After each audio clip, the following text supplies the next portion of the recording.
저는 늘 요즘에 기회가 되면 얘기하는 게 일본의 과거가 한국, 중국, 미국의 미래다라고 해야 하는데 미국은 약간 좀 떨어져 있긴 하지만 특히 중국이 일본의 길하고 굉장히 비슷하면서 폭만 다르게 갈 가능성이 있다라고 보는데 자 일단은 결국에는 이 한 나라가 뜨고 지는 데는 또 국제적인 그런 걸 좀 봐야 되거든요. 그래서 사실 삶에 있어가지고 정말 중요한 건 자기가 어디서 살고 있느냐도 굉장히 중요합니다.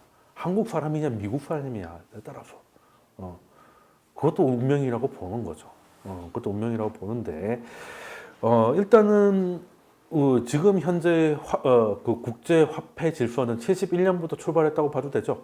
근본위가 깨지고 닉슨 쇼크 때부터 미국이 이제 달러에 대한 금태환을 거절하면서 지 마음대로 찍겠다 이렇게 된 거죠. 금에서 벗어나서. 그래서 76년 킨스턴 체제가 지금까지 이어지고 있는데 지지난 강의에서 그래서 근본위가 없고 지금은 신용화폐인데 따지고 보면 달러 본위제다. 왜? 예전에는 금 많으면 짱이었는데 지금은 외환 보유고 많으면 짱으로 바뀌었잖아요.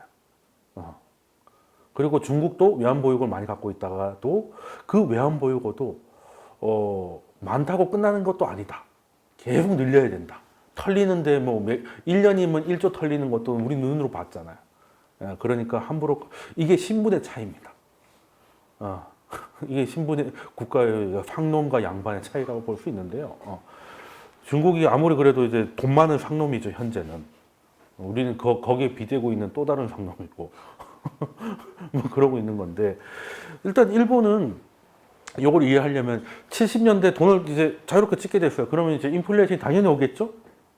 근데 그때는 미국 입장에서 우리가 달러 근본위제를 배쳤기 때문에 물가 많이 올랐어요. 이러면 난리가 날 거니까 이제 오일 쇼크라는 걸로 이제 뒤집어 씌웁니다.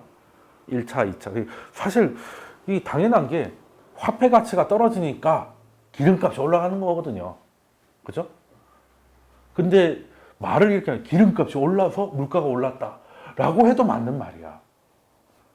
그러니까 이 거짓말은 아니지만 앞에 말을 안 한 거죠. 왜 갑자기 71년, 79년에 오일 쇼크가 터졌니? 물론 뭐 중동 전쟁도 있고 막 다 있었어요. 근데 그 밑바닥에는 미국의 움직임이 있었는데 굳이 미국 입장에서 그 얘기를 해가지고 역적이 될 필요는 없잖아요. 그래서 일단은 오일 쇼크 때문에 박살이 났습니다. 근데 미국 입장에서도 결국에는 이제 달러가 지위를 얻었지만 경제는 힘든 거예요. 물가가 너무 오르니까. 그래서 79년에 폴 벌커라고 저 골골한 양반이 연준 의장이 되면서 이 양반은 뭐 장난 아닙니다. 그냥 금리 인상을 뭐 지금은 해봐야 0.25잖아요. 그거 가지고 중리산이 하고 있는데 뭐 그때는 3칸 4칸씩 올리는 것도 일도 아니었어요. 그리고 올려놓고 한다는 얘기가 더 올리려고 했는데 시간이 없어 이거밖에 못 올렸다 이런 식이에요 맨날. 그러니까 시장이 그냥 오줌을 싸는 거죠. 그래서 미국의 기준금리가 20% 육박합니다. 지금의 10배에 가깝죠. 지금 그렇게 해보십시오. 그냥 핵전쟁만큼 일이 일어날 것 같은데. 그래서 미국에선 제조업이 다 밖으로 나가죠. 한 대출을 20%, 기준이 20%인데 가상금융까지 25% 대출 받아가지고 공장 돌리는 그 정신 나간 사람 누가 있겠어요. 멕시코로든 어디든 다 도망가야지. 그래서 미국 그때부터 뭐 금융이 뜨고 막 했는데 어쨌든 그건 미국 이야기고. 그래서 이제 물가 안정을 결국은 그렇게까지 폭력적으로 앞으로도 그렇고 과거 유례 없는 폭력적인 통화 정책을 수무로 해서 결국 물가는 잡혀요. 잡히는데 문제는 이게 생산시설 이런 것들이 다 밖으로 나가면서 미국이 지금 달러가 엄청 강해질 거 아니에요. 그죠? 아니 미국 금리가 미친듯이 올라가고 연준 의장이 나올 때마다 더 올리겠다고 얘기를 하니까 세계 돈들이 달러에다가 베팅을 하는 건 당연하죠. 그래서 달러가 1년 만에 50% 정도씩, 몇 년 만에, 80년부터 85년 플라자 직전까지 50% 절상됩니다. 지금으로 치면 달러 인덱스 한 150 정도 됐다는 거죠. 그때 되면 이제 한강은 이제 뛰어내리면 물이 없을 겁니다. 지체 때문에. 지금 환산을 하면. 그러면 이제 다른 걸로 풀어야 되잖아요. 그러면 지금 같으면 어떻게 풉니까? 뭐.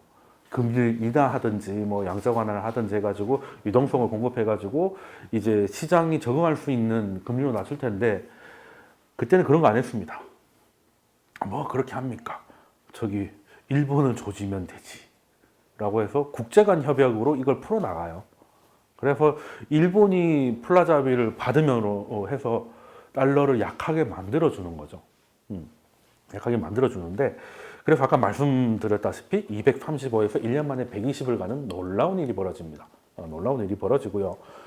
그랬더니 뭐 주가는 4배가 되고 환율이 2배가 갔기 때문에 해외 자본들이 미친 듯이 올라갑니다. 처음에 일본은 플라자 합의 이후 일주일 동안 일본 신문에서 플라자 합의라는 단어가 안 나와요. 둘 중 하나입니다. 자기들이 뭘 했는지 모르거나 아니면 했다고 말을 못 하거나. 근데 우리는 플라자 합의를 해서 일본이 장기 침체로 갔다고 하는데 그거 아니에요. 플라자 합의 이후로 일본은 건국 이래 최고의 호황을 받습니다. 아까 원인은 말씀드렸죠. 자국문이 뭐 미친 듯이 들어옵니다. 그래서 일본 중앙은행 바보입니까? 일단 처음에는 금리를 인하해줬는데 금리도 싸고 뭐 다 싸니까 이제 세계의 자본들이 다시 다 몰려오니까 버블이 엄청나잖아요. 중앙은행 입장에서 이거 제어해야 돼요, 말아야 돼요? 당연히 제어해야죠. 그래서 근데 일본이 또 그게 있습니다. 일본도 우리처럼 이제 관료 뭐 이런 게 좀 골치 아프잖아요. 중앙은행 입장에서는 금리를 올려가지고 이걸 어떻게든 속도 조절해야 되는데 정부 입장에서는 뭐 분위기 너무 좋으니까 그냥 뭐 이대로 가도 괜찮을 것 같다는 생각, 뭐 올려도 할 말은 없는데 굳이 지금 올려야 되니 약간 이런 분위기고, 그리고 중앙은행도 이렇게까지 그냥 일본 특유의 그런 분위기 있잖아요. 하다 안 되면 마지막에 칼 들고 돌격하는 게 일본 스타일이다 보니까 이거 뭐 괜찮아 하하하 뭐 이러고 있다가 진짜 한번 해봐야겠다라고 이제는 금리를 올리자고 분위기를 잡고 올리려고 하는데 블랙 먼데이가 터집니다. 87년 10월에 블랙 먼데이가 터져요. 그러면 일본이 마지막 기회를 놓칩니다. 지금 뭐 미국이고 다 작살났는데 무슨 금리를 올리냐, 더 낮추지 못할 망정, 이런 분위기가 됐죠. 그 이후로 진짜 폭발합니다. 이제 일본이 중앙은행은 금리를 못 올리겠구나 해가지고. 그래서 이제 90년 정도 되니까 아무리 경기가 좋고 해도 말이 안 되는 가격이니까 이제 고점 징후를 보이고 이제 슬슬 내려오는 것들이 생겨요.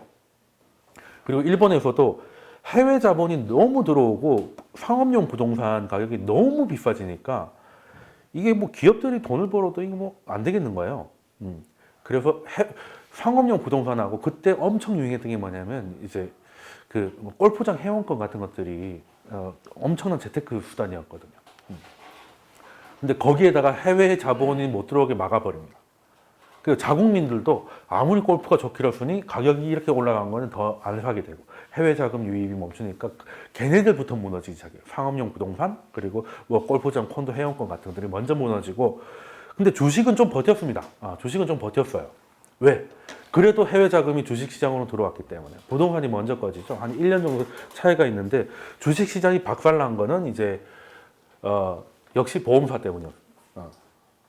그때 이자 한 4%짜리 연금 이런 거 팔다가 그때 이자가 1.1% 정도였잖아요. 그래서 이제 역마진이 심할 텐데, 쉽게 말해서 좋은 상품을, 말도 안 되는 상품, 고객 입장에서 너무 완전 잘 팔리죠. 그럼 현금 들어오잖아. 그걸로 부동산 산 거죠. 근데 그 부동산이 떨어져. 그러면 지금까지는 이 상품만 놓고 보면 말이 안 됐지만 이걸로 부동산이나 주식으로 엄청 수익을 냈기 때문에 괜찮았다고 생각했던 보험사들이 이제는 무너지기 시작하는 거예요. 이게 이제 내려가고 이 계약을 지키려고 하면 고객들한테 돈을 다 퍼줘야 되는 상황이니까, 그래서 업계 7위였던 니산생명이 그때 처음으로 지지를 칩니다. 그러면서 우려가 현실이 되면 그때부터 폭락을 시작하는 거거든요. 뭐 일본 이야기는 자주 이야기 드렸었는데, 근데 그것부터 붕괴가 90년, 91년부터 본격적인 붕괴가 시작됐고, 2004년 기준으로 봤을 때 뭐 골프 회원권은 뭐 고점 대비 93%가 빠졌고요. 그리고 상업용 부동산이죠. 상가들. 그거는 이제 90년하고 2004년을 봤을 때 고점 대비 83% 정도 빠집니다. 부동산이 83% 빠지는 거 보셨어요? 물론 이건 평균이기 때문에 다른 데 가면 평균 한 20분의 1 토막은 낮다고 보시면 됩니다. 근데 생각해 보면은 이런 붕괴가 일본만 있었냐? 그건 또 아닙니다. 아니, 일본이 그 유례 없는 뭐 버블에다가 뭐도 있었고 뭐 다 이해하겠다 이거예요. 근데 인류 역사상에 자본주의 시장에서 이 정도의 버블과 버블 붕괴는 은근 자주 있었거든요. 17세기에 뭐 네덜란드 튤립 버블 들어보셨어요? 그래서 튤립 이제 시장이 무너지면서 네덜란드가 잃어버린 300년 이런 거 들어본 적 없잖아요. 그죠? 그리고 뭐 동인도에서 이런 거 무너져가지고 영국이 잃어버린 40년 이런 거 안 해봤잖아요. 그리고 미국 주식으로 친다면 2001년 닷컴 버블이 제일 컸다고 말씀드렸잖아요. 닷컴 버블 꺼지고 미국이 지금 10몇 년째 잃어버리고 있습니까? 없던 것도 찾았죠. 근데 왜 일본은 계속 잃어버리고 있냐는 거지. 이게 신기한 거예요. 여기까지만 아는 거예요. 그러니까 붕괴가 돼서 그때부터 디플레이션에 빠져서 잃어버린 20몇 년이다 라고만 알고 있는데, 그러면 붕괴라고 치면 다 그 꼴이 나는 아니거든. 붕괴 이후 사람이 그 국가도 마찬가지입니다. 한 사람이 뭔가를 하다가 실패를 하잖아요. 그때 그 사람의 진짜 능력과 멘탈이 나오는 건데, 한 번 실패하면 다음 실패로 열심히 갑니다. 실패 충격이 너무 크기 때문에.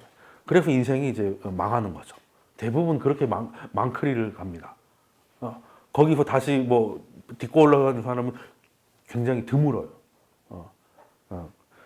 여기도 보면 버블이 터졌어요. 버블이 터졌으면 기업들 입장에서는, 근데 그렇다고 기업들이 돈을 못 벌었냐? 절대 그렇지 않습니다. 절대 그렇지 않아요.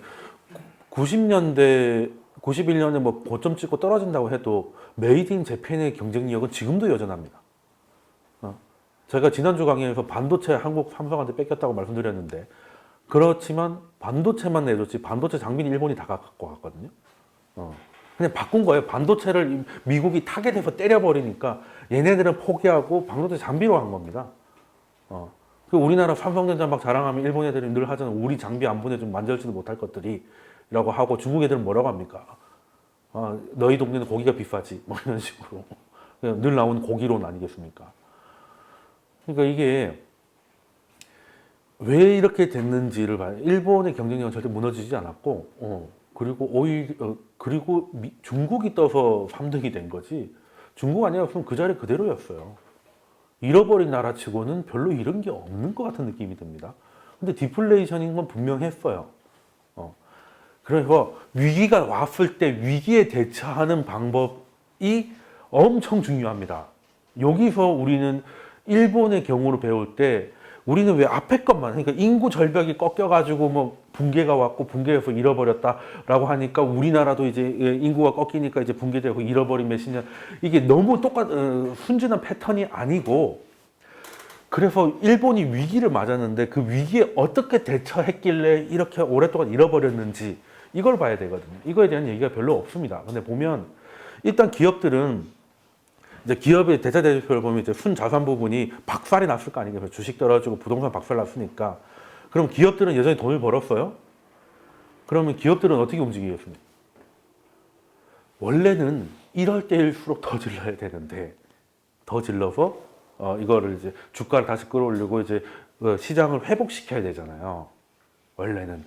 이게 이제 멘탈과 실력이 있는 국가들은 그렇게 되는데, 일본은 너무나 컸기 때문에 모든 기업들이 한 마음으로 빚 갚기에 나섭니다. 그러니까 부동산을 샀다가 그 부동산이 박살이 났잖아요. 그러면 순자산이 마이너스로 잡힐 거 아닙니까? 그거를 현금으로 갚기 시작하는 거예요. 이게 무슨 말이냐면, 그리고 98년 정도 되면 이제는 일본의 모든 기업이 순저축 기업이 돼요. 한마디로 가계로부터 예금을 받은 걸 기업이 대출을 해가지고 투자를 하는 기업은 단 하나도 없었다는 거예요. 어떻게든 벌어서 그거 그냥 빚 갚는 데 올인했다는 거지. 이 말은 뭐겠어요? 내수 시장에서 돈이 계속 빨려 들어갔다는 거예요. 일본이 제로금리였기 때문에 긴축을 안 했다고 생각하는데, 그건 중앙은행이었고 실질적으로 기업들이 나서서 긴축을 했다니까요. 이익들이 계속 그쪽으로 들어갑니다. 금융시장으로 들어가 버려요. 그리고 그러다 보니 금리는 또 박살 나 있죠. 그리고 기업이 대출을 안 하니까 은행은 뭐 더 이상 신용 창출 이런 거 의미가 없죠. 그리고 은행 망하는 걸 눈으로 봤어요. 그래서 일본 국민들은 포기하는 마음으로 국채를 사는 거죠. 이래나 저래나 이제는 없으니까 은행보단 국가가 낫겠지. 원래대로는 어떻게 돼요? 이게 정부 기업 가게잖아요. 뭐 뭘로 출발하느냐에 뭐 따라 다르긴 하겠지만 일단 기업이 뭔가 사람을 뽑고 뭔가를 투자를 하고 하면 그 가게들은 그 돈을 모아가지고 생활을 하고 그 저축을 하면 그 은행에서 또 기업들이 대출을 받고 이렇게 돌고 도는데 올스탑 된 거죠. 올스탑 된 거. 그래서 가게는 기능을 상실합니다. 그러면서 희망이 안 보이니까 뭐 오키코모리나 독특한 일본의 사회 현상이나 앞이 안 보이니까. 앞이 안 보이니까. 뭐 이렇게 해봐야 뭐해. 지금 약간 우리나라가 그런 느낌이죠. 노력해봐야 뭐하냐 이거잖아요. 그래서 다 때려치고 그냥 이렇게 그냥저냥 살자. 하마터면 열심히 벌면 살 뻔했다. 뭐 이런 책들이 유행을 할 정도로. 네. 그 제가 나쁘다고 하는 건 아닌데 읽어봤어요. 근데 그런 책들이 눈에 들어온다는 건 이제 앞이 안 보인다는 뜻이거든요. 앞이 보일 것 같으면 나는 뜨는 지역의 부동산을 산다 이런 걸 보겠지. 아니면 지금 사지도 못할 사람들이 보고 있는 것도 사실이긴 한데 아무튼 그 자체에서 긴축이 일어나고 그리고 중앙은행이 가만히 있었냐? 아닙니다. 이 모든 게 이 파단이 뭐에서 나왔다고 진단을 잘못한 게 우리가 저금리를 때렸더니 제로금리를 때렸더니 이렇게 버블이 터져가지고 망했으니까 어떻게든 금리를 정상화시켜야 된다는 생각밖에 없었던 거예요, 일본은. 그래서 경기가 조금 살아난다 싶으면은 바로 금리 인상. 그럼 바로 기절. 그럼 다시. 그리고 조금 살아나 또 인상, 기절. 다시. 그러니까 시간만 가는 거예요. 기업들은 돈 갚느니라고 정신이 하나도 없고, 뭘 투자를 할 것이며, 뭔 고용을 하겠습니까? 일단 대자대표를 마사지를 해야지. 그리고 그런 기업들이 다 그러고 있으니까 자산시장이 올라가지 않잖아요. 모든 기업들이 다 마이너스야. 주식시장이 올라갈래야 올라갈 수가 없죠. 그러니까 역시 그냥 빨리 갚아야 되는 거고. 기업들이 나서서 긴축, 자발적 긴축, 가게는 기능 상실, 정부는 그 중앙은행은 싹만 보이면 바로 뽑아먹고. 근데 일본이 안 망한 건 딱 하나 있습니다. 일본이 그래도 안 망했어요. 최소한 그 규모는 유지했습니다. 뭐 때문에 가능했을까? 여기까지 얘기 들었으면 아니 어떤 부자도 20, 30년 동안 뻘짓을 했으면 이제 거덜이 났을 텐데 일본 잘 살거든요. 빚이 그 원인은 그겁니다. 정부가 독박 썼어요. 정부가 독박 씁니다. 엄청난 재정 적자를 보는 거죠. 여기서는 사실 가게도 합심을 합니다. 정부가 채권을 발행하면 국민들이 그걸 사는 거죠. 이자고 나발이고 다 포기하고 그걸 사면 그 돈 가지고 도로 짓고 뭐 어떻게든 뿌리는 겁니다. 그러니까 밑 빠진 독인데 그 구멍에서 빠져나오는 것만큼 정부가 계속 돈을 붓는 거예요.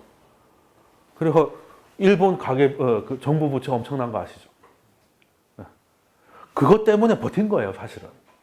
그것 때문에 버텼습니다. 그 아니었으면 예전역에 망했어요. 그래서 지금 뭐 일본이 뭐 그렇게 해가지고 굉장히 비난하시는 분도 계신데 일본이 당시 이 방법 아니면 뭐가 있었냐? 가게는 그냥 정부가 하면 따라가주는 거고, 기업은 오히려 기업이 투자하는 기업을 더 긴축의 대상이 되고 있고 중앙은행은 싹을 자르고 있는데 그러면은 누가 나서서 이걸 어깨에 짊어져야 되는데 정부 말고 누가 있냐는 거예요. 그래서 정부가 뒤집어 썼더니 그래서 이제 GDP 대비 부채 비율이 230%니 말도 안 되게 나오는 것도 근데 그런데도 버티는 이유는 뭐다? 물론 엔화가 기축통화기도 하고 블라블라가 있지만 대부분이 자국민입니다. 그러니까 엔화 채권이기 때문에 일본에서 엔화가 없어가지고 엔화 채권이 부도날 리는 없잖아요. 엔화 가치가 떨어질지언정. 말씀드렸잖아요. 제가 빚이 10억이 있는데 알고 보니까 자기 아빠가 빌려준 거야. 근데 아빠가 150억 부자네. 여차하면 그냥 내 돈 될 수도 있는 분위기잖아요. 그러면 처음에 10억의 빚이 있다 이러면 혹 하지만 그게 자국민이고 하면 괜찮을 것 같다. 그래서 중국도 이 모양으로 갈 거라는 게 왜? 중국도 86%가 위안화 대출 자국민이에요. 해외 대출 그렇게 많지 않습니다. 그래서 결국엔 또 일본 길 간다. 그래서 중국은 이제 근데 당장에 부채를 늘리긴 빡치니까 그래서 자본 시장을 자극하는 거예요. 일본은 그래도 버블이라도 갔다가 터진 거잖아요. 중국은 이제부터 이제 버블을 키워야지. 일부러 버블을 하지 않겠지만 속도 조절 하는 거예요. 그리고 일본하고는 다르게 일본은 그때 이런 상황을 처음 겪어가지고 되게 다 아마추어적이었어요. 근데 중국은 일본을 엄청나게 공부하고 있습니다. 왜? 나의 미래니까. 그래서 이제 그리고 공산주의기도 하고 통화 정책을 꽉 쥐고 있잖아요. 일본보다는 게임이 쉽고 그리고 일단 내수 규모가 현재는 일본의 6배에 가깝습니다. 그래서 그 어떤 버블이 와도 우리에서는 영재랑 좀 다르지 않을까 하는 생각을 할 수밖에 없을 것이다. 근데 일본의 탈출을 해야 됩니다. 일본도 언제까지 정부 혼자서 밑빠진 독에 물을 쇠를 붓는 것도 한도가 있으니까 여기서 좀 벗어나 보자. 그래서 오랜만에 보는 얼굴 고이즈미가 이제 일본 총리가 되면서 버냉키한테 도움을 받습니다. 이놈이 얼어 죽을 디플레이션 때문에 아무것도 안 되는데 어떤 특효약이 있습니까? 양적 완화라는 게 있다. 라고 해서 2001년부터 2006년까지 5년간 선진국 중에서는 최초로 본격적인 양적 완화를 시작합니다. 근데 2006년쯤 되니까 실제 경기도 고이즈미가 우리가 보면 완전 비호감이잖아요. 헤어스타일부터 시작해가지고. 그런데도 꽤 갔던 이유가 그래도 디플레이션을 벗어날 것 같은 그림을 만들어준 거예요. 그래서 일본에서는 드디어 우리가 2006년 뭐 이런 기사 이런 일본의 매체들을 보면 이제 우리 잃어버린 세대를 벗어날 수 있지 않을까 하는 기대감이 막 여기저기서 묻어 나옵니다. 우리도 할 수 있어. 그리고 그때는 또 세계적으로 분위기 너무 좋았습니다. 우리도 04년부터 07년까지 엄청난 상승장이었고 부동산도 살아나고 일단 부동산이 전 지구적으로 오르니까 일본도 별로 오르진 않았지만 더 이상 안 빠지는 것만 해도 얼마냐 하는 거죠. 근데 올라갈 수가 없는 게 LTV 이런 걸 엄청나게 깔아놨습니다. 또 올라갈까 봐. 이 트라우마인 거지. 그때 좀 풀었어야 되는데. 네? 그래서 일단 2006년에 분위기 좋았습니다. 일본 드디어 우리 이제 잃어버린 것 다시 찾지 않을까 했는데 일이 안 되려고 하면 정말 안 되는 2008년 금융위기 터지죠. 금융위기 터진 것까지는 좋아요. 근데 일본은 진짜 말 그대로 좆됐습니다. 왜? 엔화가 싸니까 이제 나갔던 돈을 말려 들어오잖아요. 엔화가 초강세로 갑니다. 최악인 거지. 뭐. 안 그래도 경기 안 좋은데 엔화가 강세니까 수출도 안 되는 거죠. 미쳐버리는 겁니다. 그래도 일본이 대단한 게 그래도 한번 살아보자. 왜? 여기 부시가 웃고 있잖아요. 도와줍니다. 그래서 엔화 초강세 갔던 거 좀 이렇게 미국 국채 사는 거 서로 좀 조율 좀 해가지고 엔화를 좀 살려놨더니 이제 좀 괜찮으려나 하는데 정말 제가 2011년에 도호쿠 대지진이 터져요. 이때 일본 사람들의 마음을 생각해 보십시오. 일본 하면은 이제 첫 번째 뭡니까? 일본이 얼마나 매뉴얼 국가예요. 우리나라는 뭐 이게 뭐 사건 터지면 뭐 개판이잖아요. 뭐 예고된 인재다. 뭐 맨날 그 얘기 나오잖아요. 그 예고를 좀 미리 좀 해줄 것이지. 안전 불감증이 뭐 어쩌죠 매뉴얼이 결국엔 인재였다. 막 이런 얘기 나오는데 일본이 그래도 그게 잘 돼 있잖아요. 일본이 그래도 매뉴얼이 잘 돼. 일단은 경험이 많으니까 경험이 많고 이렇게 그래서 매뉴얼의 국가이기도 하고 그리고 또 일본하면 또 기술에 대한 자부심이 또 엄청나지 않습니까? 이 두 개가 동시에 박살난 게 도호쿠 대지진. 매뉴얼이고 나발이고 지금 이게 저도 라이브로 봤습니다. 헬기가 하면서 실시간 생방송으로 우리 일본 땅이 그러니까 일본인 입장에서 그냥 파도가 넘치고 집들이 떠내려가고 이렇게 하는데 국가가 아무것도 못해요. 속수무책임. 다 그냥 마을이 그냥 없어지는데도 그냥 헬기에서 이렇게 보고만 있는 거예요. 여기 다 사람들이 있었을 텐데. 거기서 느끼는 그 무력감 같은 거 있잖아요. 이야, 이거 뭐 우리나라 잘 산다더니 얼어 죽을 딱 그 느낌인 거고. 그리고 기술력이었는데 후쿠시마 원전이 터져버렸죠. 기술력 조가 이렇게 방 터진 거잖아요. 아니 우리는 일본 입장에서 우리는 핵폭탄도 2번 맞는데 원전이 터진 게 또 쌍 우리야. 그렇잖아요. 이놈의 핵하고는 무슨 이게 악연이 있어가지고 원래부터 그런 게 있었거든요. 우리나라도 그런 게 있는데 원자로를 이제 바닷물을 끌어와가지고 시키는 거를 하자 해가지고 이제 후쿠시마가 야 위험할 것 같은데 일본이잖아 할 수 있어요를 했는데 벙 터져가지고 이제는 그런 건 아무도 안 하는 걸로 됐어요. 위험한 짓 하지 마세요 이렇게 된 거예요. 그렇게 됐더니 그냥 일본 사회가 느끼는 집단 우울증을 겪습니다. 이제 우리나라는 이제 끝났나 보다. 이제 뭐 좋았던 시절은 끝났고 우리 마치 어떤 느낌인지 제가 이런 느낌 받았을 때가 이명박 대통령 때 남대문이 홀랑 타가지고 무너져 내렸을 때 아 국군이 다 했구나. 제가 그때도 강의했었거든요. 2013년 이럴 때 국군이 다 했다 떠나라 맨날 그 얘기했어요. 친구 때문에 못 갈 것 같으면 돈이라도 환전시켜가지고 미국에다가 미국 주식 사라고 열심히 얘기했는데 그 이후로 미국 주식 날라가가지고 그때부터 작두타니 뭐 이런 얘기 했었죠. 그런 느낌이 있었어요. 야 이제 이 땅은 끝났구나. 국군이 다 했다. 뭐. 일본 사람은 2011년에 그때 느꼈습니다. 이젠 기술이고 나발이고 그때 또 잘기 있잖아요. 일본 그 또 서비스는 끝내주는데 잘기가 돈을 못 벌어가지고 비행기 페인트 벗겨가지고 그냥 은박지 상태 김밥같이 만들어 놓은 걸 중고로 팔고 있고 난리 났습니다. 우리로 치면 대한항공 돈 없어가지고 지금 대한항공 페인트 벗기고 있는 거죠. 사포로. 다시 팔려면 페인트 벗겨야 되니까. 그러니까 은갈치처럼 된 보잉 747 이런 거 팔고 얼마나 힘들면 항공사가 비행기를 파냐 소리가 나오게. 그리고 그때 그 신칸센 뒤집어지고 한 번도 안 뒤집어지더니 또 그때 살짝 뒤집어지고 신칸센이 그 속도에서도 커브길에 속도를 안 줄여도 되는 열차였거든요. 그게 또 약간 또 발을 겹치려가지고 또 꼬꾸라져요. 되는 게 없는. 그래서 이제는 집단 우울증에서 이제는 안 되겠다. 진짜 뭐라도 하자. 라고 해서 그 심리를 잘 타고든 게 아베입니다. 2013년에 아베가 나와서 그 유명한 아베노믹스를 하죠. 아베노믹스가 뭡니까? 일본이 이때까지 하면 안 된다고 생각했던 걸 다 하는 거예요. 양적 완화 고이즈메 때 했잖아 했는데 더 확실하게 하겠다. 그래서 그러니까 더 확실하게 무슨 말이냐면 안 할 것 같이 하다가 갑자기 기습적으로 합니다. 갑자기 내놔요. 그리고 거기에 반대하는 중앙은행장을 날려버립니다. 그러면 시장이 야 이거 완전히 작심을 했구나. 중앙은행장이 반대를 하니까 중앙은행이 날려요. 트럼프는 이제 파월을 못 날렸잖아. 날리고 싶었지만. 근데 안 날려도 되게 만들어졌고. 어쨌든 근데 아베는 날렸어요. 골치 아픈 거죠. 그럼 시장에서는 야 아베가 뭘 할지 몰라도 애나 하나 끝내주기. 실제 그래서 아베가 초반에 뭐라고 하냐. 윤전기가 고장날 때까지 돈 찍겠다 그랬어요.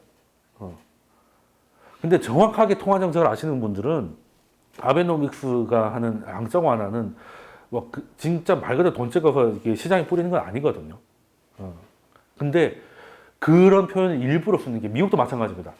벤 버냉키가 헬리콥터 벤이라고 해가지고 경기가 안 좋으면 헬리콥터에 돈 뿌려야 된다 이런 얘기들이 막 돌아다닐 때도 경제학자나 벤 버냉키가 그거 아니라고 교정하지 않았어요. 왜? 그게 더 이해가 빨랐기 때문에. 양적 완화의 목표는 심리를 넓히는 건데 그 간단한 문장 하나가 중앙은행이 헬기에서 돈을 뿌린데 이거보다 확실한 건 없었기 때문에 그냥 가만히 있었던 거예요. 틀린 표현이었지만. 일본도 마찬가지. 틀린 표현 일부러 합니다. 버냉키한테 그것도 배운 거예요. 그러니까 버냉키는 저는 이제 정말 존경하는 사람 중에 하나인데 버냉키 아니었으면 지금 세상 진짜 힘들었을지도 모른다라고 생각합니다. 버냉키였기 때문에 초과지준이라는 건 버냉키 아이디어였거든요. 초과지준이 뭐예요? 지준율은 아실 겁니다. 지준율. 지준율이 10%면 은행이 100억이 있으면 10억은 중앙은행에 갖다 놔야 되잖아요. 그죠? 이걸 늘렸다 줄였다 하면서 이제 통화량을 완료하는 건데 돈을 발행해서 은행에다 갖다 매기면 은행들이 갑자기 일거에 돈을 시장에 뿌려버리면 하이퍼 인플레이션이잖아요. 그러니까 지주는 여기 있는데 초과로 더 넣을 수 있게 해서 거기다 이자를 주는 거예요. 이게 어떤 효과는 시장은 다 쩔어 있는데 돈을 이거만큼 찍어가지고 야 돈이 이렇게 있어 근데 나중에 쓸게? 라고 하는 거예요. 근데 시장은 돈을 받잖아. 그러면 뭐 저거 풀리면 괜찮겠네. 그러니까 효과만 보고, 그래서 장리금리가 내려가죠. 효과만 보고 그러니까 마치 그거지. 세뱃돈을 30만 원 받았어. 아이가 이제 흥분해가지고 다 살려고 하는데 이제 초과 지준에 이자를 줄 테니까 이렇게 다시 엄마가 딱 이렇게 하는 경우. 물론 그런 건 대부분 차용증을 안 쓰기 때문에 사라지죠. 달라 그러면 내가 뭐 밥이 얼마고 뭐 이런 식으로 나와가지고 이거는 NPL입니다. NPL. 부실채권이죠. 부실채권.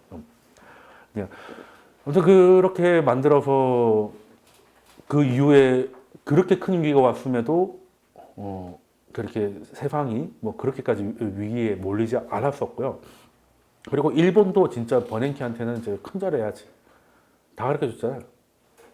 지금 일본은 양적 완화가 아니라 금리 타겟제 양적 완화를 하잖아요. 그것도 버냉키 아이디어예요. 지금의 선진 주요국들의 중앙은행의 통화 정책이 대부분은 버냉키 쪽에서 많이 나온 게 맞습니다. 근데 아무튼 그래서 아베가 하는 게 그래서 돈을 왕창 찍어서 근데 이렇게 할 것 같으면 왜 안 했지? 옛날 사람들은 아베가 그렇게 똑똑한 건 아닌 것 같은데 그냥 양적 완화해가지고 디플레이션을 자극을 해서 인플레를 유도를 하는 거 뭐 쉬울 것 같은데 왜 안 했냐? 이게 정치하고 경제하고 달라서 그래요. 일본은 노령화 국가죠. 그래서 연금 생활자가 많습니다. 그래서 양적 완화를 하면 엔화 가치는 떨어져요, 높아져요. 엔화 가치를 낮추겠다고 하는 게 아베노믹스잖아요. 그러면 엔화는 떨어져서 국가적으로는 좀 괜찮은데 연금 생활자 입장에서 연금이 줄어드는 거죠. 이해되십니까? 구매력이 떨어지니까. 우리도 환율 올라가 버리면, 그죠? 기름값도 올라가고 다 올라가니까 연금이 줄어든 거랑 똑같으니까 일본에 또 할배들이 워낙 많아가지고 그런 얘기하면 또 날라갑니다, 이거. 그래서 못 했던 거예요. 아베가 어떻게 보면 이제 결단을 한 건데 그 결단을 하게 된 게 또 도쿄 대지진이나 이런 게 있어서 이제는 진짜 뭔가를 해야 된다는 게 깔려 있을 때 때마침 때렸다는 거예요. 그게 아니었으면은 이제 고이즈미 때처럼 이게 약간 하다 말았을 수도 있습니다. 그리고 저는 아베한테도 하나 배워야 될 게 아베노믹스는 우리가 바로 하기 힘들고 저는 언젠가 우리나라도 할 거라고 봅니다. 규모만 작게 하면 돼요. 규모만 작게 하면 됩니다. 외환무역을 왕창 쌓아놓고 조금씩 하면 됩니다.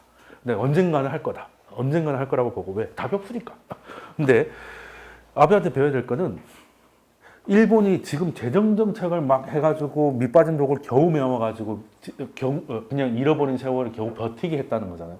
그러면 또 재정정책을 하겠다면 당연히 극렬한 반대가 나오고 그 뭐 소용도 없는 걸 또 하려고 그러냐. 안 그래도 빚도 많은데. 근데 그건 그거고 오히려 더 해야 된다라고 해서 아베노믹스 두 번째 화살이 이제 약간 그 재량적 재정 투자거든요. 빚이 많음에도 불구하고 우리 빚 많을 때 빚 갚다가 이 지경이 된 거잖아. 돈은 질러서 버는 거다. 이해되십니까? 그렇게 해서 일단 일본은 어떻게 됐어요? 지금 현재 일본은 자 지금 취업 준비생 한국하고 일본은 완전 천국과 지옥이죠. 이번에 고용 발표 보니까 취업자 10명 중에 1명은 나라에서 뽑았더라고요. 뭐 공무원이 됐든 불끈한 알바가 됐던 거 아니에요. 근데 일본은 어떻습니까? 뭐 아시겠지만 뭐 고졸 고용률이 96%고요. 대졸은 97%입니다. 근데 유일한 문제가 하나 있어요. 미국하고 일본이 똑같은 문제를 겪고 있습니다. 실업률이 떨어지면 임금이 올라가야 되는데 임금이 안 올라가. 요게 문제예요. 요게 문제입니다. 근데 이건 앞으로 계속될 것 같아요. 앞으로 계속될 것 같아요. 그래서 자본시장을 잘 알아야 되는 거예요. 이제는 노동수익 가지고 돈 모아가지고 뭐 하는 게 예전보다 힘들어졌습니다. 이제는 노동수익으로 잉여소득을 가지고 뭔가를 하기가 점점 힘들어져서 그냥 노동소득은 그냥 나의 생존의 문제가 되는 거죠. 그래서 이제 근데 왜? 이건 정치적인 문제가 아니라 모든 노동을 자본이 대체하고 있기 때문에 그 역할을 정치인이 아니라 기술이 하는 거예요. 기술이 노동을 자본으로 교체시키고 있다고요. 그러니까 이제 사람이 별로 필요 없는 세상이 돼가고 있는 거죠. 자, 어쨌든 중국은 일본처럼 가긴 가는데 일본처럼 이렇게 갈 게 아니라 요렇게 가는 것도 중국의 목표가 될 수 있겠죠. 그래서 이제는 같지만 다른 길을 갈 수 있을까? 요 밑에 거는 잘못된 겁니다. 위에 것만 보시면 되고. 자, 그러면 자, 일본은 전후 때 360엔 뭐 이렇게 했다가 요 때가 좋았어. 요 때 뭐 일본이 자본 출장을 많이 했죠. 왜? 자기들이 국력보다 엔화가 훨씬 평가 절하돼 있었어요. 그래서 이제 좀 와리가리 하다가 요 때 어떻게 됩니까? 플라자 비율로 쭉 빠지죠. 계속 빠지다가 아이고 1차 아베노믹스 아니 1차 양적 완화 이게 떨어지는 거 옆으로 눕히는데도 양적 완화 필요했던 거야. 그죠? 그리고 2차를 한 게 이거 2013년에 요만큼 한 겁니다. 요만큼 한 거예요. 일본이 이렇게 왔어요. 자, 중국은 계속 고정돼 있다가 요때부터 이제 10년간 절상이 되다가 이제 절하를 가지고 막 미국하고 지역하고 싸우고 있죠. 자, 이제 앞으로가 요렇게 어떻게 될 것인가. 위안화는 조금 강세로 가면서 근데 무조건 강세 가면 또 안 되니까 레벨 다운을 하는 거죠. 그죠? 레벨 다운을 하는 거죠. 어떻게 될지 모르겠으나 중국은 일본의 길을 가는데 그래도 일본에서 배운 게 많기 때문에 완전 똑같이는 가지 않을 것이다. 그리고 여기에는 많은 기회들이 있을 겁니다. 왜? 주변 국가들도 기회를 뭐 베트남이나 이런 데서는 또 중국이 위안화 강세가 되고 하면 또 그리고 중국이 이제 더 이상 싼 인력이 많이 줄었어요. 그럼 이제 밖으로 나가기 시작하겠죠. 그러려면 그래서 북한이 중요한 겁니다. 중국에 인접한 국가 중에서 해외 자본 기술이 들어가가지고 아직 중국보다 훨씬 싼 노동력을 활용할 수 있는 나라가 얼마 안 남았습니다. 지금 제일 유명한 게 베트남이고 뭐 캄보디아, 라오스도 있을 것인데 동북아 쪽에 북한이라는 골 때리는 친구가 하나 있는 거죠. 근데 이 위치가 끝내줍니다. 그죠? 물론 동남아도 위치가 나쁘다고 볼 수는 없는데 왜냐하면 뭐 이제 또 남한하고 어떻게 물류가 잘 되면 또 그쪽 물류 라인도 끝내주니까 요것도 한번 그래서 중국하고 북한은 그 중국 입장에서는 말 그대로 북한이 베트남화 되는 게 그렇게 달갑지는 않을 거예요. 그렇게 달갑지 않을 겁니다. 그리고 미국 입장에서도 북한이 그렇게 돼주면 중국을 때리면 북한으로 넘어가는 애들, 중국 가려다가 북한으로 돌아가는 애들이 많아질 거잖아요. 그러면 중국한테 별로 좋은 일은 아니죠, 사실. 그래서 일단, 그래서 갑자기 지금 시진핑이 김정은하고 친한 척을 하고 뭐 그러는 건데, 이건 또 27일, 28일 만난다니까 무슨 얘기가 나올까? 뭐, 당장 경협을 하고 하는 게 쉽진 않을 겁니다, 이게. 그냥 뭐 통일되듯이 뭐 독일처럼 뭐 갑자기 급물살을 타가지고 통일되고 하기에는 너무 골 때리고요. 일단은 미국 입장에서는 풀어는 주어야 되는데 돈줄을 확 풀어주면 규제의 효과가 줄어드니까 돈 안 드는 쪽으로 뭐 종전선언이라든지 뭐 연락소라든지 그러니까 상징적인데 돈은 짜잘실이 안 되는 것 쪽으로 북한은 이제 뭐라도 하나 돈 벌 구멍을 만들고 싶어 할 거고 그래서 어디까지 합의가 나올지는 뭐 나와봐야 알죠. 나와봐야 아는데 일단은 뭐 경협은 뭐 개성공단 같은 게 좀 다시 돌아가고 그때 좀 얘기돼야 진짜 실체가 나오지 않을까. 그런데 자 그럼 우리도 이게 필요합니다. 지금 우리나라는 어떻게 되었어요? 자 일기 때 여기까지 하고 잠깐 시작할 건데 일기 때는 뭐 장하성 저 이제는 그 이름만 들으면 스트레스 올라가는데 이제 소득주도 성장이라는 이제 선동과 왜곡으로 뭔가를 했는데 아니 생각을 해보세요. 그러니까 듣기에는 굉장히 좋죠. 소득을 올리면 그 사람들이 돈을 쓰니까 이제 그 수요가 올라가서 결국에는 또 기업들이 또 매출이 올라가고 이 생각을 못해서 일본이 30년 동안 그 고생을 했냐? 일본이 바보냐? 저는 그쪽이 더 바보라고 보는데요. 저는 오히려 아베노미스를 배워야 된다고 봅니다. 그렇다고 우리나라는 양적 완화를 하라고 그냥 재정을 쓰자고요. 지금 자 일본은 버블 이후로 버틴 게 정부가 독박 썼다고 말씀드렸잖아요. 자 우리도 저성장입니다. 아주 힘들어요. 요즘 경기 좋다는 사람 별로 없습니다. 완전 위기냐 적당히 위기냐 이거 갖고 싸우는 거지 경제가 좋다고 얘기하는 사람은 없어요. 자, 그러면 자, 결국에 자본주의는 빚을 서로 떠넘기는 폭탄 당기기 게임이거든요. 네, 그죠? 미국도 그랬습니다. 미국은 어떻게 했어요? 자, 2007년 금융위기 전에 가게들이 막 서브프라임이니 뭐니 해가지고 확 나섰다가 뻥 터지니까 그걸 국가가 껴안았잖아요. 중앙은행 동원해가지고. 그죠? 그리고 유럽도 마찬가지고. 근데 그러면 우리는 어떻게 했을까? 저는 2011년부터 우리나라의 구조적 침체가 시작됐다고 보는데 왜? 그때부터 중국이 구조조정에 들어갑니다. 디레버리징이 들어가기 때문에 우리가 중국에 대해서 이제 익스포저가 굉장히 크잖아요. 그때부터 저성장 국민이 됐는데 그래서 박근혜 때는 뭐라고 했습니까? 이명박근혜 때는 그냥 빈대서 집 사라. 이게 뭐 해서 가계부채가 뭐 몇 년 만에 뭐 50% 가까이 늘어나는 막 1000조 넘어간다고 했더니 이제 1500 가까이 올라가는 뭐 놀라운 일. 저는 가계부채에 대한 생각은 보통 사람들하고 좀 다릅니다. 가계부채가 좀 빨리 늘어난 건 분명히 맞으나 우리나라의 가계부채는 우리나라는 다 서민들은 전세보증금, 중산층은 집, 그리고 부자들이 3세대 이상 집에다가 다 저축을 했어요. 우리나라는 독특하게. 왜? 우리나라는 금융이나 세금 구조가 일단은 주식은 못하게끔 만들어놨어. 펀드나 이런 게. 미국은 어느 정도, 미국 말씀드렸잖아요. 자, 1억 갖고 투자를 했는데 5천만 원 벌었어요. 미국은 양도세 했다고 말씀드렸죠.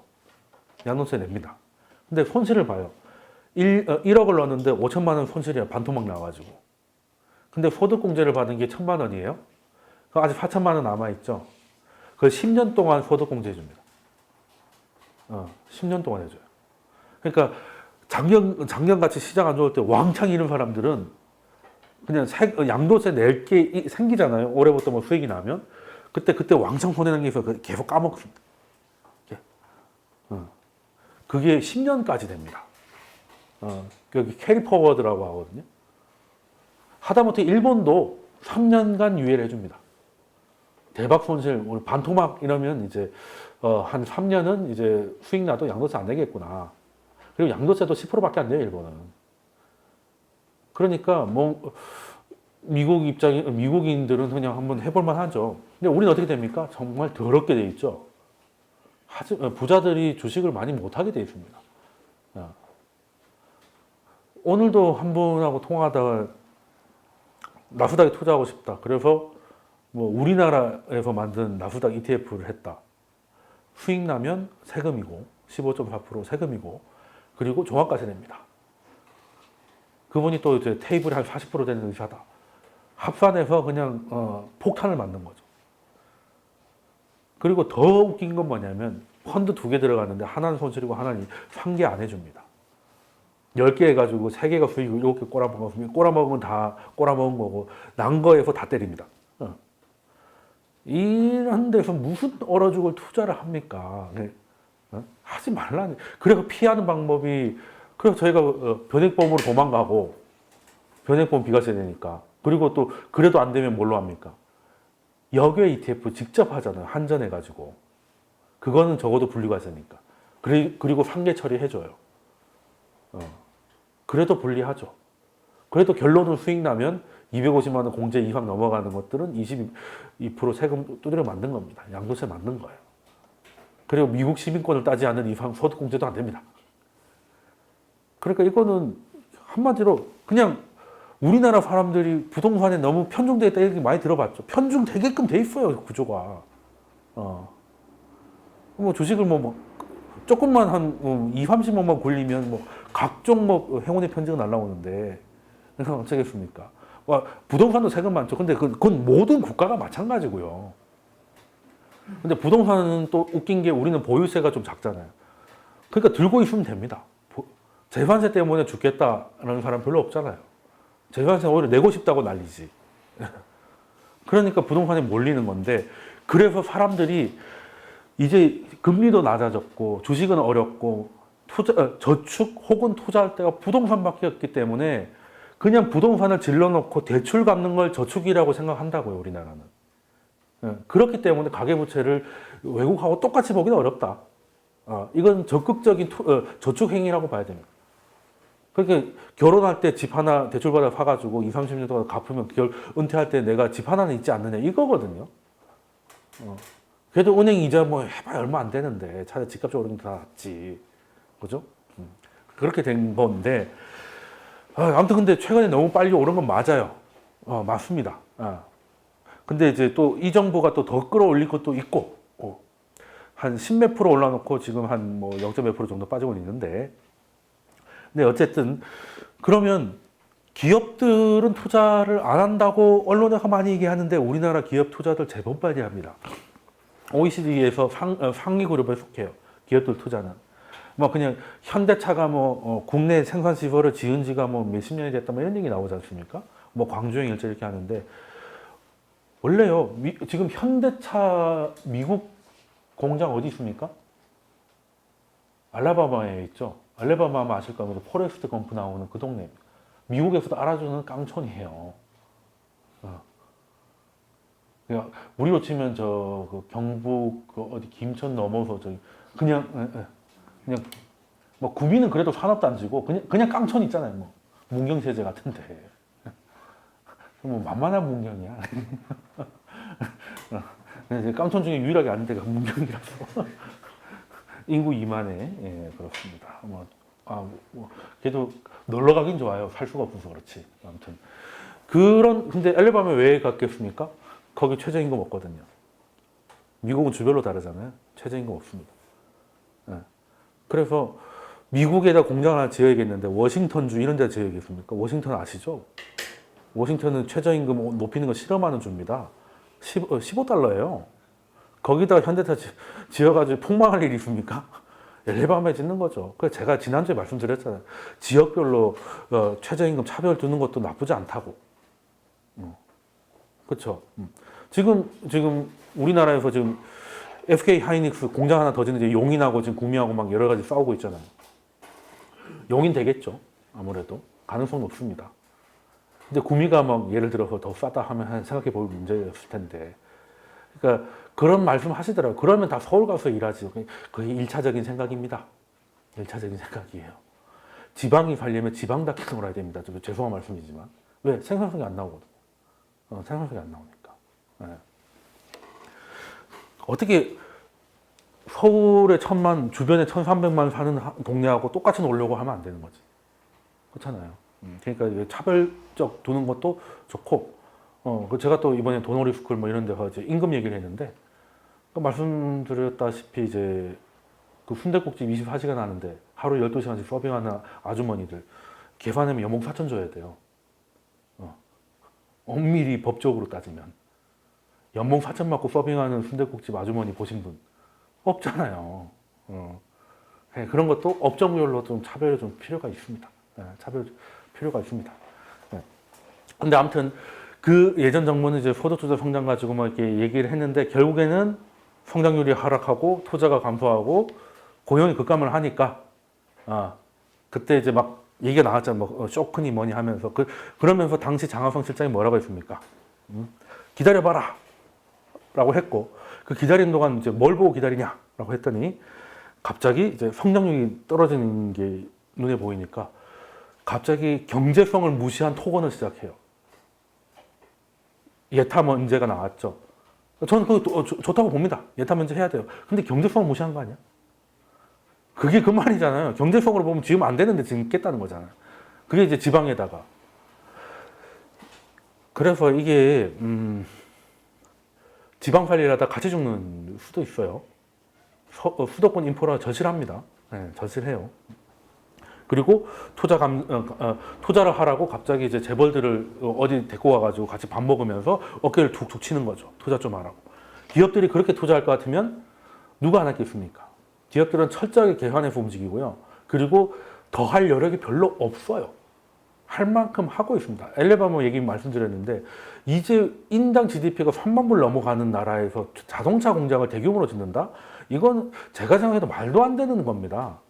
3교대 돌려야 되는데 그리고 최저임금이 이제 앞으로 뭐 10,000원까지 올린다는 이 나라에서 지으면 얼마나 부담되겠습니까? 막고 틀어서 장사하는 사람 입장에서 그렇죠? 미국에 가면서도 그 와중에도 싼 데를 찾아가지고 알라바마까지 기어 들어갔는데 그렇지 않습니까? 원래 그런 거예요. 그런 3만 불 정도 되면 서비스업으로 가고 뭐 이렇게 해야 되는데 그게 우리가 안 되니까 애매한 겁니다. 원래는 우린 2차가 더 커요. 중국도 3차가 더 큰데 뭐 역전됐는지는 모르겠으나 지금 2차의 비중이 너무 큽니다. 우리나라에는 큰 두 가지 착각이 있습니다. 서울에 아파트를 많이 지으면 서울 집값만 올라갈 거라는 거대한 착각. 아니 공급이 늘어나는데 왜 올라가요?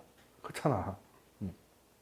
그리고 뭐 일부러 지방에다가 짓지 않으면 수도권 과밀화가 더 심각해질 것이다. 근데 과밀화돼야 되는 사업도 있습니다. 지금 소프트웨어나 이런 것들은 과밀화돼야 되거든요, 사실. 대형 장치 산업이야 부울경 이런 데다가 그냥 플랜트 하면 되지만 이게 뭐 예를 들어서 이제 사람한테 투자를 하고 하는 소프트웨어나 이런 것들은 출퇴근이 쾌적하고 이렇게 사람이 좀 여유가 있어야 아이디어가 떠오르잖아요. 그냥 힘들어 죽겠어도 그냥 그 우루스 하나 짜먹고 벨트 돌리는 거하고 다르단 말이에요. 네. 네. 그러니까 이제 그건 그거대로도 생각을 해봐야 된다. 그래서 지방을 죽여야 되냐라고 하면 저는 딱 하나 대학을 지방으로 빼야 된다고 봐요. 대학을. 지금은 당장 기업을 빼오려고 하잖아. 그건 정치인의 마인드예요. 하이닉스를 구미에다 유치했다. 와 이렇게 하면 재선될 것 같으니까. 당장 그 앞에 막 상가에 뭐 들어오고 하면 좋아 보이잖아요. 그건 정치인의 마인드. 근데 대학을 갖고 와야 되는데 대학을 갖고 와서 그게 효과를 보려면 시간이 걸려요. 그럼 그때까지 나는 정치인들은 별로 그게 없죠. 그래서 대학을 지방으로 다 빼야 됩니다. 그러면 주변 원룸도 쌉니다. 지방은. 그러면 이제 그 대출 이런 것도 좀 하겠죠. 그죠? 아니, 대학이 서울에 있으니까 인서울 해가지고 들어왔는데 등록금은 등록금 들어내야 되고 원룸비는 원룸 들어내야 하니까 죽는 거죠.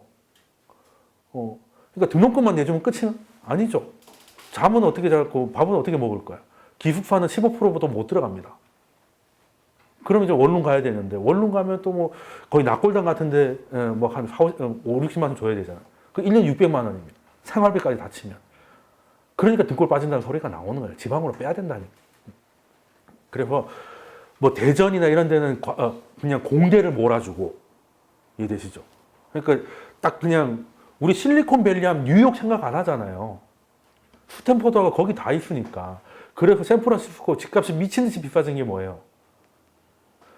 구글이나 이런 데 직원들이 출퇴근할 수 있는 거리에 예쁜 도시가 거기니까. 그렇지 않습니까? 대학을 갖고 와야 됩니다, 대학을.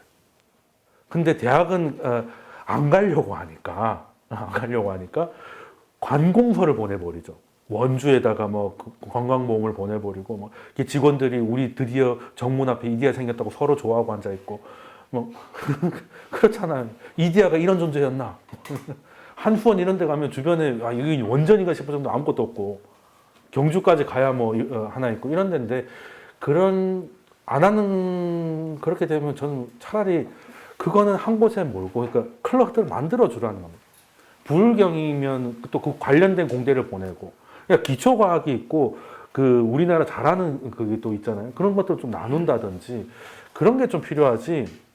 그냥 갑자기 밑도 끝도 없이 도로 지었고 뭐 이렇게 한다고 지방에 무슨 도로 없으면 안 가는 게 아니잖아요. 네. 그래서 근데 이 정부에서도 그렇게 앞선 정부가 뭐 집값 자극해가지고 올리고 이런 거에 대한 혐오가 있다 보니까 웬만하면 안 하려고 했는데 이거 보시면 GDP가 안 나와요. GDP에서 건설 투자, 설비 투자가 오히려 마이너스로 잡히잖아요. 네. 그러니까 이거 가계 소비가 그 GDP를 기여했다라고 보는데 이거는 원래 소비는요. 그 사람이 쓰던 만큼 씁니다, 대부분. 그죠? 소비는 그렇게 많이 안 움직여요. 많이 움직이는 건 소득입니다, 오히려. 네. 그러니까 소비가 그 기여도가 더 컸다는 거는 그만큼 기업들이 투자 안 했다는 얘기예요. 투자를 안 했으니까 고용이 안 일어났으니까 소득이 안 늘어난 거 그런 것도 있는 거거든요. 근데 이걸 가지고 소득 주도 성장에 효과를 봤다라고 하는데 그건 오바시고. 그냥 고만고만 이런 식으로 움직이던 소득이 부각되면 투자는 이렇게 되기 때문에 투자가 그만큼 까였다는 얘기예요. 여기 증거가 있잖아요. 쭉쭉 빠지는 거. 그러니까 갑자기 SOC를 해야 되는데 그렇다고 서울에다가 또 하기에는 멋이 조금 좀 그래서 그 지방 뭐 해가지고 지방은 예타를 가고 머리를 쓴 거죠. 지방에다가 건설하자 하면 타당성 안 나오거든요. 그러니까 타당성을 제끼겠다고 한 거고 그렇다고 수도권은 생각할 수는 없습니다. 그래서 3기 신도시는 판교를 벤치마킹하는 거죠.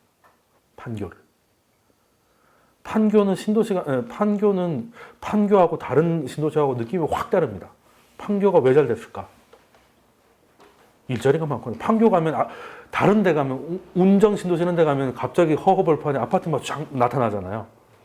그러니까 삼성 신도시 가장 좋은 장점은 뭡니까? 스타필드가 가깝다는 거. 그 외에는 아무것도 없잖아요. 그럼 구파발을 넘어가지고 상공선 타고 전전해야 되는데 판교는 업무 시설이 많잖아요. 그래서 판교가 잘 되니까 분당도 같이 뜬 거예요.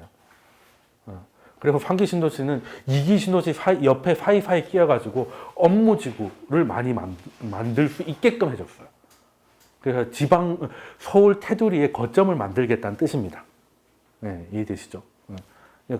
그런 거 보면 이제 이 정부도 많은 공부를 하는 건데 1기 때 너무 그렇게 한 게 전 너무 짜증난다는 거고요. 안 해도 될 짓을 해가지고. 그러려면 근데 계속 얘기가 좀 길어졌는데 그래서 가게들은 500조를 쐈습니다. 우리나라 1년 재정이 400몇 조인데 몇 년 동안 5년 동안 기업이 500조를 가게가 500조를 쐈으면 기업들은 할 만큼 하고 있고 남아있는 데 어디? 재정이에요, 재정. 우리나라는 왜 이렇게 나라가 돈을 안 쓰는지 모르겠어요. 근데 물론 쓰는 방법에 있어서도 차이가 많을 겁니다. 브라질처럼 이렇게 연금을 많이 주냐?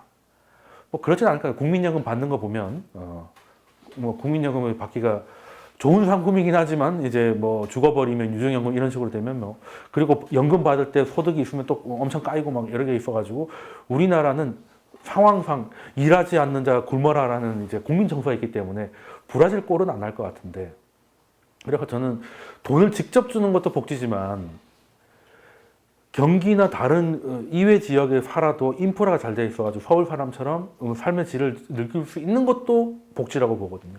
그래서 좀 질러줬으면 좋겠다. 질러줬으면 좋겠다 하는 건데 근데 이거 가지고 전 세계적으로 말이 많습니다. 기업도 뭐 여기 뭐 차 카드라고 나왔는데 이거는 그냥 가계 기업 정보라고 치죠. 다 이게 빚에 시달리면 어떡하느냐. 그래서 오늘 새벽에 버니 샌더스가 또 대선 나가겠다고 선언했습니다. 근데 그 아저씨가 늘 주장하는 게 그 아저씨는 왼쪽이에요, 오른쪽이에요? 완전 왼쪽이잖아요. 완전 왼쪽. 그래서 그 양반 얘기가 그냥 쉽게 말해서 이제 복지 확실하게 늘리자 이거거든요. 그러면 딱 질문 나와요. 돈은. 그래서 그냥 그 아저씨는 뭐라고 얘기해? 이제 현대 통화 이론이라고 MMT라고 하는데 정부의 빚은 빚이 아니다라고 얘기해요. 그냥 장부상에 있는 거지. 그걸 안 갚는다고 망하는 것도 아니고 그냥 정부가 화끈하게 돈을 찍어서 뿌려라. 재정정책 화끈하게 해라. 뭐 그러면 되지. 이거는 극좌예요. 네. 국가재정 신경 쓰지 말고 무조건 뿌리자는 얘기니까. 극우가 아니고 극좌입니다. 그걸 몸소 실천하신 브라질이나 이런 나라도 있죠. 그 극좌 들어가면 다 안 되는 건데. 아무튼 거기선 또 그런 얘기도 합니다. 근데 반은 또 맞는 얘기예요. 아까 일본 말씀드렸잖아요. 일본이 재정 건전성을 생각해가지고 정부까지 지갑을 닫았으면 그냥 폭망이었거든요. 일견 맞기도 합니다. 근데 문제는 제가 처음에 말씀드렸잖아요. 속도의 문제라고. 속도의 문제. 우리나라 외환보유고나 경상수지를 무시하고 와장창 늘려버리면 우리나라의 신용에 위협을 받으니까 거기에 맞춰서. 그래서 우리나라 같은 나라는 어떻게든 흑자를 내야 된다. 어떻게든. 그래서 수출 대기업 까자 뭐 이런 얘기는 좀 안 했으면 좋겠다. 근데 잘못을 했으면은 당연히 해야 되는데 이제 뭐 낙수 효과 없는데 낙수 효과 왜 없어요? 낙수 효과가 없으면 그냥 우리나라 대기업 다 밖으로 빼라 그러지. 속 시끄러우니까. 그럼 또 난리 날 거 아니야. 낙수 효과 없지 않습니다. 효과가 옛날 같지 않아서 그렇지. 왜? 반도체 같은 거는 버는 돈에 비해서 고용할 수 있는 사람이 많지가 않으니까 효과가 떨어지는 건 당연한 거죠. 이건 미국도 마찬가지입니다. 우리나라 경영업적이 있어야 된다는 거고, 그래서 이제 우리나라는 이제 재정을 좀 써야 되는데, 재정을 원래 좌파들이 막 마구제비로 쓰는 게 좌파인데, 우리나라 좌파는 이제 우파보다 더 꼼꼼하셔가지고 독특합니다. 독특해요. 근데 우리나라 또 우파도 돈을 안 써요. 이명박근혜가 돈 쓰기 싫었으니까, 왜, 뭐 자기들이 4대강 해야 되고 뭐 딴짓을 해야 되니까 그랬을지 모르겠으나, 자기가 쓰긴 싫은데 누군가는 질러줘야 되니까 그냥, 야, 부동산 띄워줄 테니까 가게들이 알아서 질러봐 라고 한 게 된 거고, 그래서 그게 싫어서 이제 집값도 잡고 아무것도 안 하겠다니까 성장률이 뚝 떨어지기 시작하는 거죠. 그리고 비용이 너무 늘어요. 아까 일본하고 마찬가지입니다. 지금 우리나라가 왜 이러냐면, 일본이 버블이 붕괴되면서 기업들이 돈 갚는데 올인했다고 했잖아요. 그게 긴축이거든요. 우리도 긴축합니다. 부동산에서 세금 많이 걷어지고 있고요. 그리고 이제 각종 세금들이, 그래서 25조가 남았다고 하잖아요. 오버가 됐다고 그러잖아요. 그러니까 중앙은행이 하는 거는 아무것도 아니고 그냥 긴축이 너무 많습니다. 우리나라는 긴축이 너무 많아서 수출 경제는 그나마 버티고 있는, 내수 경제는 힘든 건 분명한데 여기서도 긴축이 일어난다니까요. 그러니까 힘든 거지. 근데 괜찮았던 수출도 힘들어지지 않을까 하는 공포가 지난 10월 달에 금융시장을 강탈했던 거고, 그랬던 건데. 아무튼, 근데 빚 얘기하면 미국 빚도 엄청나거든. 미국 빚 지금 미국 빚 대강 얼마인지 아십니까? 2경 5천억 달러, 2경 5천억 조원입니다. 이 경을 쓰는 나라입니다. 이 천문학적 단위라고 하는데, 경이라는 거를 이제 돈에서 보다니. 근데 뭐 트럼프 한 2년 하는 동안에만 뭐 지금 한 2조 2조 정도 늘었거든요. 근데 미국의 빚이 많아서 위기란 얘기 최근에 들어보신 분? 별로 안. 사실 부채 위기는 우리나라 같은 이머징 국가만 걱정할 문제죠. 미국은 빚 때문에 망하지 않습니다. 왜 그러냐면 빚은 늘었는데 이자가 줄었어요. 그 시장금리 장기채 10년물로 한다고 말씀드렸잖아요. 2000년쯤에는 실효 이자가, 그러니까 인플레이션 날아가는 거 빼고 실효가 4% 가까웠거든요. 근데 지금은 얼마인지 아십니까? 실효 이자가, 실질 이자가 0.8%예요. 즉 이자 부담이 4분의 1 가량 떨어졌기 때문에 원금이 4배로 늘어나도 부담은 똑같다는 거죠. 그러니까 뭐 미국은 뭐 괜찮아 뭐 이렇게 된 거고, 선진국들은 부채 얘기 잘 안 합니다. 부채 걱정하는 건 중국이죠 지금. 우리나라도 너무 건전해서 OECD에서 돈 좀 썼으면 좋겠다고 늘 얘기 나오는 나라 중에 하나입니다. 독일, 한국, 룩셈부르크 이런 데가 너무 건전해서. 그러니까 되게 웃긴 게요. 국가는 완전 빵빵한데 국민들이 말라가는 거죠. 국가 신용등급은 계속 올라가고, 근데 사람들은 점점 사도명에 몰려가는 뭐 그런 게 좀 있는데, 그래서 일단은 뭐 그 부채 위기 이런 게 얘기가 많이 나와서, 그거는 이제 선진국에서 일부 터키나 이런 나라들이 뭐 유동성 부채 위기를 겪을 수는 있으나, 미국 등 선진국으로 해서 그게 금융시장을 강타할 가능성은 굉장히 좀 낮다라고 봅니다. 그래서 잠깐 쉬었다가 약간 남아있는 마무리하고 마무리할게요. 우리나라 투자하는 사람들은 제일 먼저 봐야 될 게 뭐예요? 그리고 환율을 어떻게 결정해? 연준에서 결정되는 거잖아요. 그러니까 연준이 숨을 들이쉬고 있느냐 내뱉고 있느냐를 봐야지. 그러니까 여기 이제 코스피가 하락했을 때 고점 대비, 상승했을 때 저점 대비거든요. 이게 03년부터 07년까지 코스피 2배로 날아갈 때도, 그렇게 초강세장이었을 때도 연준이 긴축을 하니까 23%, 17% 빠지는 조정이 2번이나 오더라는 거죠. 물론 금방 회복은 했지만. 그러니까 제 아무리 우리가 잘 나가고 경기가 좋고 부동산이 막 전 지구적으로 움직여도 연준이 긴축하면 우린 답이 없다는 거예요. 2018년에 딱 봤지 않습니까? 그리고 이것 때문에 흔들리니까 연준이 다시 완화를 하니까 97.6% 올라. 이래서 이제 그때 2000 찍는 거지. 저점 대비 거의 100% 오른 거잖아요. 그러니까 요때 파는 사람들은 개멘붕이지 뭐.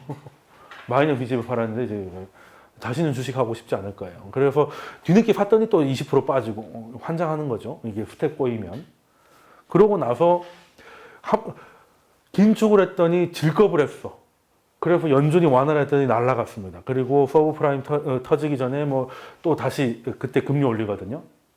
그래서 한번 빠졌다가 근데 이게 아니네? 다시 낮춰야겠다라고 낮췄더니 이렇게 올라간 거예요. 그리고 이제 서브프라임이 터진 거고요. 그 이후에도 그 2011년 유로존 재정 위기 뭐 이럴 때 한번 박살이 났고 26% 한번 빠졌고요. 그리고 또 유럽에서 어느 정도 진정이 되니까 바로 빠진 만큼 반등이 나왔고, 그리고 15년 8월에 그 또 결국에는 중국이 무너져서 같이 무너진 건데 결국 이것도 연준이 금리 올리겠다고 해서 기절한 거였잖아. 그래서 2016년에 안 올리니까 41% 올라갔죠. 그래서 작년에 또 했더니 뭐 이게 작년입니다. 뭐 안 봐도 아시겠죠. 그래서 또 파월이 나와가지고 금리 이제 안 올릴 거임 했더니 또 지금 10점 몇 프로 올라가고 이거 이후로도 1, 2%더 가서 지금 한 12% 정도 돼 있죠. 오늘도 2% 올랐으니까.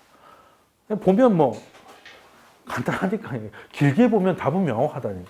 유동성이 공급되는 거하고 특히 우리나라는 경기보다 유동성이 더 민감하다는 게 여기서 딱 나오는 거예요. 나오는 건데 그래도 이렇게 얘기한다고 막 올해는 이제 연준이 이제 금리 인하를 뭐 멈추고 있으니까 무조건 올라가냐, 그게 아니라 지금은 유동성을 확대하는 게 아니라 유동성 축소하는 스케줄을 줄이는 거죠. 유동성이 추가 공급된 건 아닙니다. 그래서 오버했던 걸 다시 되감고 있는 것이고, 아직 경기 침체 우려 혹은 경기 침체 성장 둔화는 기정사실인데, 그래서 이제 비관론하고 낙관론이 이제 가면 갈수록 서로 팽팽해져요. 그래서 참 어렵습니다. 참 어려워요. 그래서 오늘 이제 마지막으로 이제 드릴 말씀은 이제 등산로를 따라가면서 산삼을 캘 생각을 하시면 안 됩니다.